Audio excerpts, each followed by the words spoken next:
बिस्मिल्लाहिर्रहमानिर्रहीम। अस्सलाम वालेकुम अज़ीज़ तलबा, आज हम डिस्कस कर रहे हैं फंडामेंटल्स ऑफ केमिस्ट्री का मेन टॉपिक बेसिक। आपकी बुक में लिखी हुई है वो है कि anything which has mass and occupy space, कि हर वो चीज़ जो कि मास रखती है यानी कैमियत रखती है और वो जगह घेरती है उसको मैटर कहा जाता है। हमारे कायनात में पाई जाने वाली हर चीज़ जिसका कोई भी मास है या वो जगह घेरती है वो मैटर कहलाती है। जिस तरह ये मेरे हाथ में पकड़ा हुआ मार्कर है, इसने ऑक्यूपाई स्पेस भी की हुई है और इसकी कैमियत भी है, इसका मास भी है। ये भी एक मादे की किस्म, ये भी मादा कहलाती है। इसी तरह ये डाइस है, ये टेबल्स हैं, ये कुर्सियाँ हैं और ये हमारे इर्द गिर्द जितने भी फूल खिले हुए हैं, कायनात में पाई जाने वाली हर चीज़ जो है जिसके वजूद का एहसास जो है वो हमारे 5 सेंसेस से हो जाए वो मादा कहलाती है या मैटर कहलाती है। अब हम नेक्स्ट डिफ़ाइन करेंगे मैटर को, कि मैटर को किस तरह, इसकी टाइप्स कितनी इकसाम की है। इसकी 2 इकसाम है। मैटर की जो इकसाम की अगर बात की जाए वो 3 इकसाम होती है मैटर की। एक है सॉलिड यानी ठोस, और दूसरा है मादा की जो फॉर्म है या टाइप है वो है गैस यानी, और तीसरी जो है वो है लिक्विड यानी मादा। इन 3 हालतों में ज़्यादातर पाया जाता है। एक चौथी हालत भी इसकी है जिसको प्लाज्मा कहा जाता है, लेकिन जो मारूफ इसकी हालतें हैं, टाइप्स हैं, वो 3 ही हैं: सॉलिड, ठोस, गैस और लिक्विड। अगर हम इसकी क्लासिफिकेशन की बात करें मैटर की, तो इसको 2 तरह से क्लासीफाई किया जा सकता है, सब्सटेंस में और मिक्सचर में। अब सब्सटेंस क्या होता है? सब्सटेंस को अगर हम डिफ़ाइन करना चाहें तो यूँ कर सकते हैं, प्योर फॉर्म ऑफ मैटर, कि ये मादा की खालिस हालत होती है। खालिस इस टर्म में नहीं जिस तरह हम बाकी चीज़ें लेते हैं कि ये दूध खालिस है, ये फ़लाँ चीज़ खालिस है, यानी उस मीनिंग में हम केमिस्ट्री में वो चीज़ नहीं है। केमिस्ट्री में जब हम प्योर का लफ्ज़ इस्तेमाल करेंगे तो इस सेंस में करेंगे कि वो जो है सेम टाइप ऑफ एटम्स का बना हुआ है या उसमें फिक्स रेशो पाई जाती है। तो अगर हम बात करें सब्सटेंस की इकसाम की, मज़ीद आगे फर्दर 2 इकसाम हैं। एक कहलाते हैं एलिमेंट्स यानी अनासिर, और दूसरे कहलाते हैं कंपाउंड्स यानी मुरक्कबात कहलाते हैं। अब इन दोनों में क्या डिफरेंस है? एलिमेंट्स क्या होते हैं और मुरक्कबात यानी कंपाउंड्स क्या होते हैं? तो इनको हम डिस्कस करते हैं, पूरी तवज्जो रखिएगा। अगर हम एलिमेंट्स को डिफ़ाइन करना चाहें तो एलिमेंट्स की ये 4 किस्म के पॉइंट्स बन सकते हैं। पहली चीज़ ये है कि एलिमेंट्स या अनासिर जो है ये एक सब्सटेंस है। ये क्या चीज़ है? सब्सटेंस है। और दूसरी चीज़ ये है कि ये सेम टाइप ऑफ एटम से मिलकर बना है, यानी जो अनासिर होते हैं उसमें एक ही किस्म के एटम्स पाए जाते हैं। एक ही किस्म के एटम से क्या मुराद होती है कि वो उनका एटॉमिक नंबर सेम होता है। फॉर एग्जांपल जिस तरह मैं यहाँ पे लिखूँ H2 जो है ये हाइड्रोजन का मॉलिक्यूल है, लेकिन इसको एलिमेंट भी कहा जा सकता है। क्यों कहा जा सकता है? कि इसमें दोनों एटम हाइड्रोजन के हैं। अगर ये दोनों एटम हाइड्रोजन के हैं तो इसका मतलब ये हुआ कि इसमें सेम टाइप ऑफ एटम्स पाए जाएंगे, और दूसरी बात यह है कि उनका एटॉमिक नंबर भी सेम होगा, यानी एटॉमिक नंबर अगर सेम हो तो वो सेम टाइप ऑफ एटम्स होते हैं। और चौथी चीज़ होती है कि can not decompose into simple substances by ordinary chemical means, कि अनासिर को आम कीमियाई तरीक़ों से सिंपलर यूनिट्स में तकसीम नहीं किया जा सकता। तो इसकी मैं आपको हिस्ट्री बताना चाहता हूँ। सबसे पहले कि अनासिर जो हैं, सबसे पहले ये तकरीबन 9 अनासिर दरियाफ्त हुए थे जिनका पता लगाया गया था, जिसमें कार्बन है, गोल्ड है, सिल्वर है, टिन है, मरकरी है, लेड है, कॉपर है, आयरन है और सल्फ़र है। उसके बाद 19th सेंचुरी के एंड तक तकरीबन 63 अनासिर का पता लगा लिया गया, और अब जो हैं तकरीबन 118 अनासिर डिस्कवर हो चुके हैं, और 118 में से जो 92 अनासिर हैं वो नेचुरली यानी कुदरती तौर पे सिंथेसाइज कुदरती तौर पे पाए जाते हैं, और बाकी जो हैं 118 में से वो आर्टिफिशियली सिंथेसाइज लेबॉर्ट्री में किए गए हैं। तो अब जो अनासिर हैं जो पहले वक्तों में तारीफ़ की जाती थी वो ये 3 बातें तो उसमें मुश्तरक हैं कि एलिमेंट्स जो है ये एक सब्सटेंस है, number 2 same type of atoms इसमें होते हैं, और इसमें अगर ये सेम टाइप ऑफ एटम्स हैं तो उनका एटॉमिक नंबर सेम होता है। तो ये बात तो अब भी तस्लीम की जाती है, ये 3 बातें। लेकिन चौथी चीज़ में डिफरेंस आता है। पहले वक्तों में जो साइंटिस्ट थे वो कहते थे कि जो एलिमेंट्स हैं उनको डीकम्पोज नहीं किया जाता सिंपल यूनिट्स में बाय ऑर्डिनरी केमिकल मीन्स, कि आम कीमियाई तरीक़ों से उसको डीकम्पोज नहीं किया जा सकता। ये पहले वक्त का ख्याल था, लेकिन अब ये कहा जाता है कि जो एलिमेंट्स जिन अनासर से, जिन एटम से मिलके बना है उनको मज़ीद सिंप्लीफाई नहीं किया जा सकता।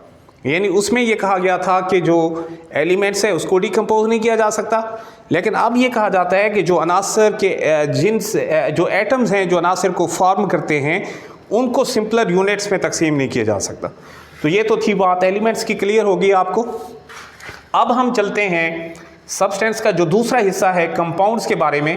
उसके बारे में मैं आपको बताता हूँ कि कंपाउंड्स उसको कहा जाता है कि जिसमें एटम्स की फ़िक्स रेशो होती है। अगर उनकी फ़िक्स रेशो होती है तो उसमें उसकी स्पेसिफिक प्रॉपर्टीज़ भी होती हैं।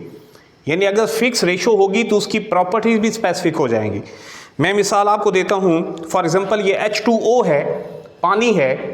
अब इसमें देखें, अगर इसकी फ़िक्स रेशो की बात करें तो इसमें अगर एटम के लिहाज से इसकी रेशो को देखा जाए तो इसमें हाइड्रोजन के 2 एटम हैं और ऑक्सीजन का बेटा कितने एटम है? 1 एटम है। तो इसमें अभी रेशो जो है एटम्स के लिहाज से ये फिक्स रेशो है, यानी इसमें 2 और 1 का तनासुब है। अगर हम इसके एटॉमिक नंबर के लिहाज से बात करें, एटॉमिक मास के लिहाज से बात करें, तो हाइड्रोजन का एटॉमिक मास जो है वो 1 होता है और इसके 2 एटम है तो 2 हो जाएगा, और ऑक्सीजन का एटॉमिक मास होता है 16, और इसमें इसको मज़ीद सिंप्लीफाई करें तो 2 1 बार 2 2 8 बार 16, यानी 1:8 इसमें आएगी। और 1:8 जो है वो स्पेसिफिक निस्बत होती है, फिक्स रेशो होती है। फिक्स रेशो के साथ अगर ये होगा तो ये फिर इसको कंपाउंड हम कह सकते हैं। अगर ये फिक्स रेशो चेंज हो जाएगी तो फिर ये और कंपाउंड बन जाएगा, यानी और चीज़ बन जाएगी। मैं आपको एग्जांपल देता हूँ, जिस तरह H2O2 है, इसमें आप रेशो क्या बनती है? इसमें रेशो बनती है 2:2। अब ये 2:1 तो नहीं है।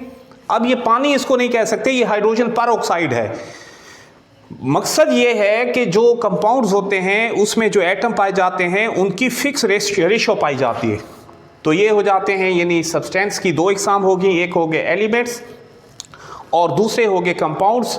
कंपाउंड्स में फिक्स रेशो पाई जाती है, और एलिमेंट्स जो हैं वो एक ऐसे सब्सटेंस होते हैं जिसमें सेम टाइप ऑफ एटम्स पाए जाते हैं। अगर सेम टाइप नहीं पाए जाएंगे तो वो एलिमेंट नहीं कहलाएगा। और दूसरी बात है कि अगर सेम टाइप है तो उसके एटॉमिक नंबर भी सेम होगा। और चौथी चीज़ है कि उनको डिकम्पोज सिंपलर यूनिट्स में by chemical methods simpler units में तकसीम नहीं किया जा सकता, डिकम्पोज नहीं किया जा सकता। तो ये तो होगी मैटर की बात। अब हम डिस्कस करते हैं इनकी जो दूसरी किस्म है मैटर की, वो है मिक्सचर। मिक्सचर को उर्दू में आमेज़ा कहा जाता है। और मिक्सचर जो है वो इम्प्योर मैटर होता है, वो खालिस मैटर नहीं होता, इम्प्योर होता है। इम्प्योर का क्या मतलब है कि उसमें जो अनासर पाए जाते हैं, एटम पाए जाते हैं, यानी जो इसमें एटम पाए जाते हैं मिक्सचर में, उनकी फ़िक्स रेशो नहीं होती। अगर फ़िक्स रेशो हो तो वो तो प्योर बन जाएगा।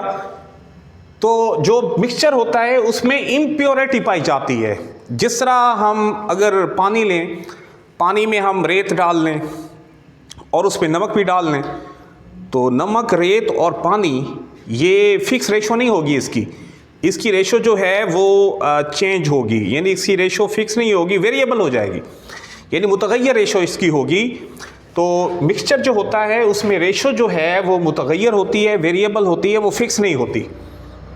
इसकी एग्जांपल मैंने आपको दे दी। जिस तरह पानी में अगर आप रेत और नमक का बना के मिक्सचर बना लें तो उसमें जो उसके चीज़ें मिलाई जाती हैं उसकी रेशो फिक्स नहीं होती। अब मिक्सचर की फिर आगे 2 इकसाम हैं। एक होते हैं होमोजीनियस मिक्सचर, दूसरे होते हैं हेट्रोजीनियस मिक्सचर। होमोजीनियस मिक्सचर वो होते हैं जिनकी तरकीब एक जैसी होती है, यानी जिसमें जो चीज़ें उसमें मिलाई जाती हैं वो एक ही फेज़ में होती हैं, यानी उनकी फेज़ एक होती है।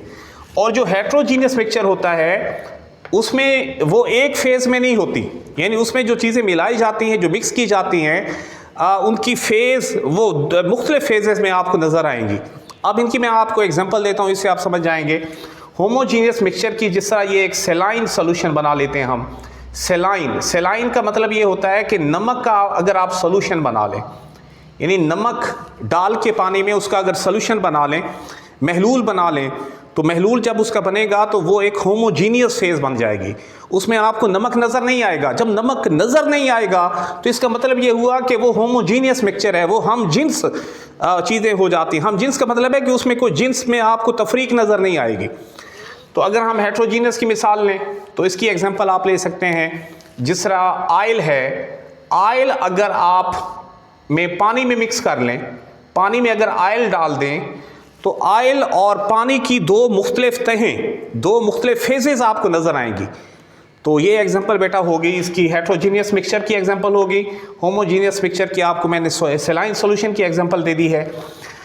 उसके बाद अगर हम इसकी क्लासिफिकेशन अगर हम एलिमेंट्स की करें, ये अमेज़ा जो मिक्सचर है उसको वो भी आपको क्लियर हो गया, और मुरक्कबात की डेफिनेशन भी मैं आपको क्लियर कर दी। अब हम देखते हैं कि जो एलिमेंट्स की क्लासिफिकेशन है वो क्या होती है। एलिमेंट्स की बेटा क्लासिफिकेशन, ये एग्ज़ाम में आपके सवाल पूछा जाता है, बहुत ज़्यादा पूछा जाता है कि एलिमेंट्स की क्लासीफाई भी करें और उसको डिफ़ाइन भी करें। तो क्लासिफिकेशन क्या होती है, कितनी क्लासेस में हम तकसीम कर सकते हैं? तो इसको 3 क्लासेस में हम तकसीम कर सकते हैं, मेटल्स में, नॉन मेटल्स में और मेटलाइड्स में। मेटल जो होती हैं इनको धातें कहा जाता है, धातें, यानी मेटल को क्या कहा जाता है? धातें, धात या धातें। और जो नॉन मेटल होती हैं ये गैर धातें होती हैं, गैर धातें यानी जो धातें नहीं होती। बेटे जो गैर धातें होती हैं, जो नॉन मेटल होती हैं वो गैर धातें होती हैं, एक होती है मेटलाइड्स, तीसरी किस्म होती है मेटलाइड्स। अब इन तीनों में क्या फ़र्क है? जो मेटल्स होती हैं वो हीट एंड इलेक्ट्रिसिटी की अच्छी कंडक्टर कहलाती हैं, कि उसमें बिजली और हरारत अच्छी तरह गुजर सकती है।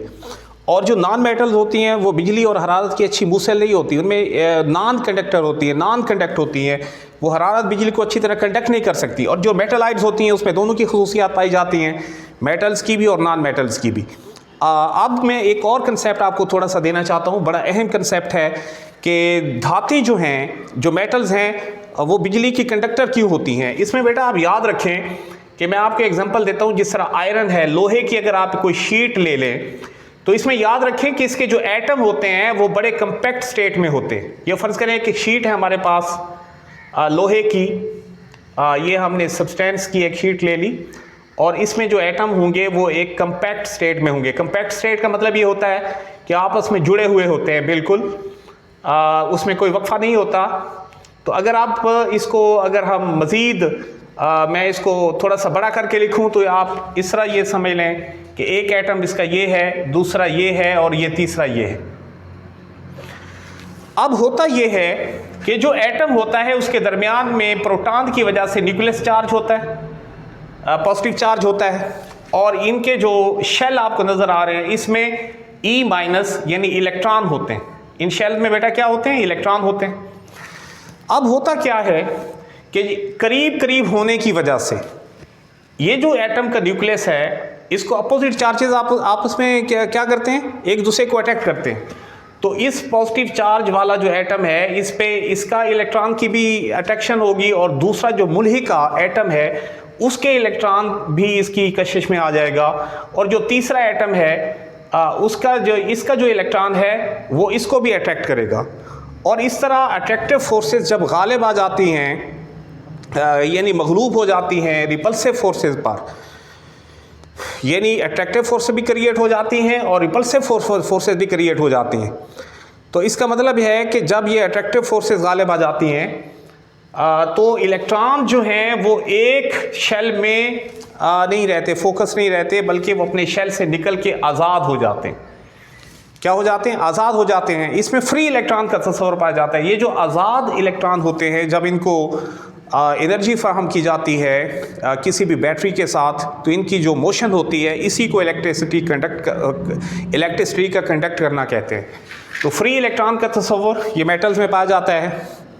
इसमें फ्री इलेक्ट्रॉन होते हैं जिसकी वजह से ये गुड कंडक्टर ऑफ इलेक्ट्रिसिटी होती हैं, जबकि जो नॉन मेटल्स होती हैं वो गुड कंडक्टर, बल्कि उनमें से कंडक्ट भी नहीं करती वो इलेक्ट्रिसिटी को, जो मेटलाइड्स होती हैं। इसमें दोनों की खसूसियात पाई जाती हैं। अब एक और चीज़, अब इनकी एग्जांपल को अगर हम देखें तो मेटल्स में जो पीरियोडिक टेबल का पहला और दूसरा ग्रुप है, जिसमें हाइड्रोजन के अलावा लिथियम है, सोडियम है, पोटाशियम है, rubidium, caesium, francium, beryllium, magnesium, calcium, strontium, barium, radium, ये तमाम पहला ग्रुप और दूसरा ग्रुप हाइड्रोजन के अलावा ये तमाम मेटल्स हैं। और जो नॉन मेटल्स हैं इसमें 15वां ग्रुप है, 16वां ग्रुप है, 15वां और 16वां ग्रुप है, जिसमें ऑक्सीजन है, नाइट्रोजन की गैसेस वगैरह हैं। ये सारी जो है नॉन मेटल्स होती हैं, जो मेटलाइड्स होती हैं। इसकी भी बहुत सारी एग्जांपल्स हैं। इसमें आप देख लें बोरान है, आर्सेनिक है, एंटीमनी है, जर्मीनियम है, टेलुरियम है, पोलूनियम है। तो ये सारी जो हैं वो नॉन मेटल्स होती हैं। अब हम डिस्कस करते हैं सब्सटेंस की प्रॉपर्टीज़। ये भी आपके कोर्स में है बेटा। इसमें दो इकसाम की प्रॉपर्टीज़ होती हैं सब्सटेंस की, एक होती हैं फिज़िकल प्रॉपर्टीज़ और दूसरी होती है केमिकल प्रॉपर्टीज़। फिज़िकल प्रॉपर्टीज़ और केमिकल प्रॉपर्टीज़ में क्या फ़र्क है? फिज़िकल प्रॉपर्टीज़ उसकी किसी भी सब्सटेंस की फ़िज़िकल स्टेट के साथ रिलेट करती हैं। किसके साथ रिलेट करती हैं? फिज़िकल स्टेट के साथ। फिज़िकल स्टेट से क्या मुराद है? फिज़िकल स्टेट से मुराद है बेटा, ये देखें कि ये आइस है। ये क्या चीज़ है? आइस है। आइस किसको कहा जाता है? बर्फ़ को कहा जाता है।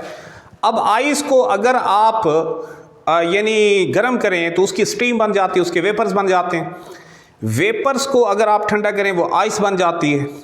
आइस को फिर आप थोड़ा सा बॉयल करें तो फिर वो लिक्विड बन जाता है। लिक्विड को फिर बॉयल करें तो फिर वो स्टीम बन जाती है। तो इसका मतलब ये हुआ कि ये तीनों हालतों में, यानी आइस की हालत में, लिक्विड की हालत में और स्टीम की हालत में वो रहता पानी ही है। यानी क्या रहता है? पानी रहता है। यानी उसमें तब्दीली जो आती है वो फिज़िकल स्टेट में आती है। यानी पानी आपके पास है, आपने उसको ठंडा किया, वो बर्फ़ बन गई। बर्फ़ को आपने थोड़ा सा हीट दी तो वो पानी बन गया, लिक्विड बन गया। लिक्विड को फिर आपने गर्म किया, वो स्टीम बन गई। तो स्टीम, पानी और बर्फ़, इसमें जो आपको फ़र्क नज़र आ रहा है वो फिज़िकल स्टेट में नज़र आ रहा है। यानी उसकी ज़ाहिरी शक्ल और सूरत में तब्दीली आ रही है, नज़र आ रही है आपको। उसकी केमिकल कंपोजिशन में तब्दीली नहीं आ रही। तो इसका बेटा मतलब ये हुआ कि जो फिज़िकल प्रॉपर्टीज़ होती हैं उसका ताल्लुक़ जो होता है वो फिज़िकल स्टेट के साथ होता है, यानी ज़ाहिरी शक्ल और सूरत के साथ होता है, तभी हालत के साथ होता है। और जो केमिकल प्रॉपर्टीज़ होती हैं उनकी एग्जांपल मैं आपको देता हूँ कि इसका ताल्लुक़ जो है वो कंपोजिशन के साथ होता है। यानी ये किस चीज़ पे डिपेंड करती हैं? केमिकल प्रॉपर्टीज़ कंपोजिशन पे डिपेंड करती हैं। जब केमिकल किसी चीज़ के अंदर केमिकल चेंज आती है, उसकी केमिकल रिएक्शन होता है, तो उसकी केमिकल बनावट भी तब्दील हो जाती है।